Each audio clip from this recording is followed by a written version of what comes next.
Hello, once again, you are welcome to this channel.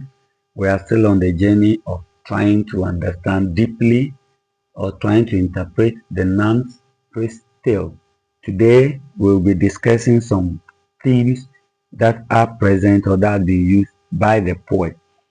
A key thing for you to note is that once you read the poem, you should be able to understand or identify the centermost idea or centermost idea, which is or are the themes that will help you to get the writer's message, because the entire writing will be centered around these centermost ideas.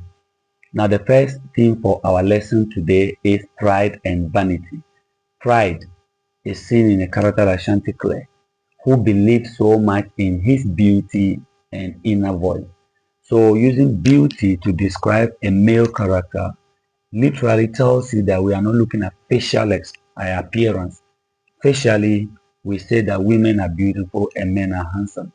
But deeper, beauty to describe a male character tells you that it is a holistic description, physical, inner, or internal, all combined.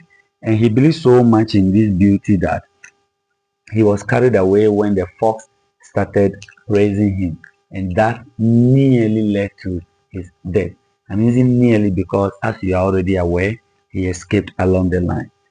The next device is the next theme, is flattering and deception.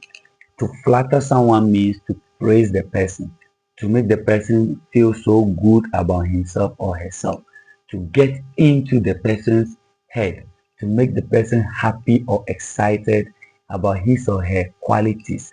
Now, in this case, the praise from the folk wasn't having or isn't having a proper intention. The intention behind the praise, let me put it that way, wasn't genuine or isn't genuine. It was deceptive. It being deceptive means that it has negative connotation. It has ulterior motive. It has evil plan. So knowing very well that Chanticleer is a character that is so proud of himself and his ability, he used that as a tool and became deceptive, which enabled him to be able to capture Chanticleer at the end of the day. Sorry. But the humorous part or the funny part is that later Chanticleer was also able to use the same flattery to also deceive the same fox again and also freed himself. So we can say that flattery was used or is used as a powerful tool of manipulation in this poem. Both characters use flattery to manipulate each other, and that's very funny and very interesting. Next, let's look at faith and free will. Now, are you a believer in destiny, or you are a believer in the fact that things happen not because they are predetermined or predestined to happen, but we chose or our actions made them happen. Now, Chanticleer had a dream, and in that dream, he was nearly killed by a beast. Good.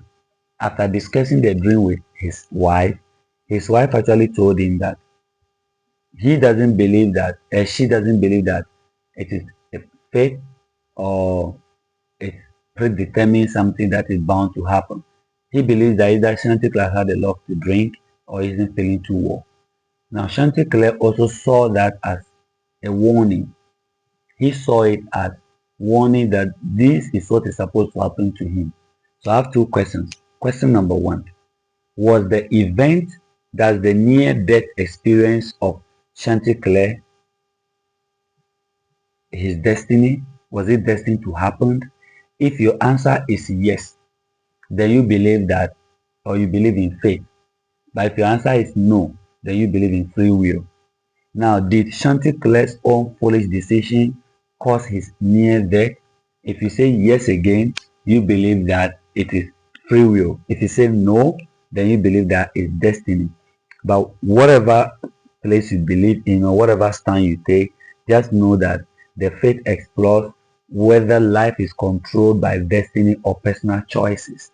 That is what is explored in the tale or the poem. Next, we are going to look at trickery and intelligence. To trick someone is to use cunning, intelligent ways to make the person do what you want them to do for your own personal or selfish gain or benefit.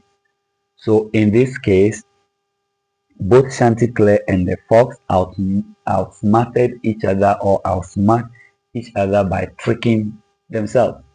First, the fox tricked Chanticleer by singing praises of his immeasurable abilities, which got into Chanticleer's head, and that nearly led to his death. Second, Chanticleer retained the favor by also tricking the fox, by asking the fox to tell the own chasers to stop chasing. And when it opened its mouth to talk or to speak, it got a chance to escape. So either way, there was trickery. Either way, there were intelligence, or there was a display of intelligence. Next lesson will be based on literary devices. That's why I displayed the screen for you to know, because this is where the next lesson will begin. But before I go, or before I say goodbye to you, I beg you, go through, listen to the video or the audio and watch the screen and read. And any question or questions that you have, just leave them in the comment. Anything you don't understand, leave it there, I'll come and explain. And also note, there are more things in this poem than I discussed. I just pick the major ones according to what I feel or think and discuss.